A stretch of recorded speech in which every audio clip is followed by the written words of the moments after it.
Pipe za kuunga hapa, pipe za kuunga tunazo, lakini nyingine tumeshaagizia na tumeshapeleka, nadhani kwenye process ya manunuzi sasa hivi. Tunafanya procurement wapi? Ngoja. Ni pipe za gharama kiasi gani? Tutakuletea mheshimiwa. Kisia tu. Sasa naomba mtafute manunuzi aniambie thamani ya hivyo vifaa vyote vinavyotakiwa kuja Pemba. Sawa. Kiasi gani? Na hii procurement inafanywa makao makuu? Ndio. Kwa nini naibu waziri procurement inafanywa kule? Kwa nini msifanyie huku Pemba? Hamna access yako, hawana capacity ya kufanya? Mheshimiwa, tupo kunako process kwa maelekezo yako ya kuhakikisha kwamba ile akaunti ya Pemba ambayo ilikuwepo awali tunaifufua na itakuwa inatumika akaunti ya huku Pemba. Kwa hiyo procurement zote hizi kama ulivyotuelekeza zitakuwa zinafanyika huku Pemba badala ya kuatilia fedha. Tupo kunako hatua za mwishoni, kwa sababu kama unafahamu tulikuwa tuna kampuni ile ya Rand Water ambapo kwa sasa ile kampuni tayari tumeshaondokana nayo. Kwa hiyo tunajaribu kurejesha ule utaratibu wetu kama ulivyokuwa awali. Asante mheshimiwa. Na in fact hii kwanza ilikuwa tusifanye sisi wenyewe, kuna mwekezaji ambao ni Janki ndo alikuwa analaza haya mabomba, lakini baada ya kucherewa kwa Janki na hatumjui alikoenda mpaka sasa, kwa sababu baada ya kumwandikia barua kasema manake kuna vita vya Irani, sisi kuna vita vya nini. Kwa hivyo tukaona kama hivyo wananchi sasa wanahitaji maji, wizara tulichukue sisi wenyewe kuweza kulifanya kazi, na hii kazi imeshaanza. Tunakuahidi mheshimiwa, tutakamilisha soon. Bahati njema management mko hapa, lakini mtakaporudi ofisini kule Zanzibar, kakaeni na waziri pia mpelekee salamu hizi waziri. Haiwezekani kwamba hata kifaa kinachotakiwa cha milioni 20 Pemba lazima tuombe kule Unguja. Sawa? Wapeni nafasi, wasimamieni. Kama hawana capacity, watafutieni capacity, wawe na capacity. Lakini huwezi kufanya kazi za ufundi, yani huna stock.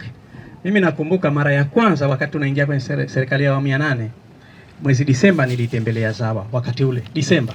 Mimi niliingia Novemba 8, Disemba nikaitembelea Zawa.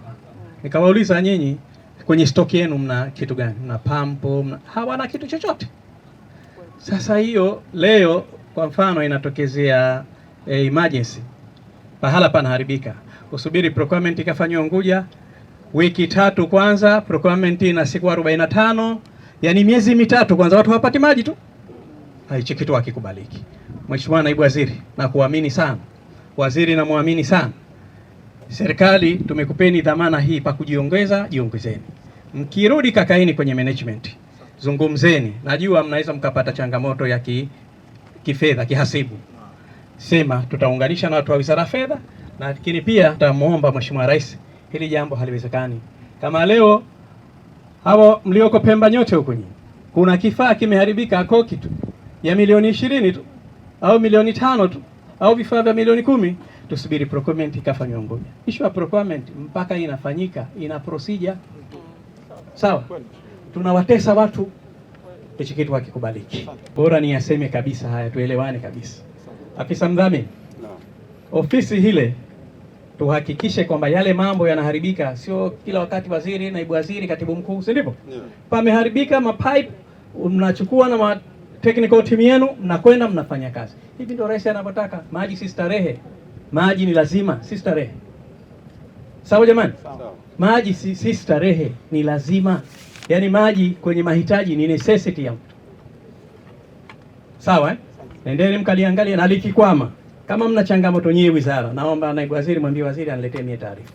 Na mimi nitaliwasilisha kwa Mheshimiwa Rais tuone.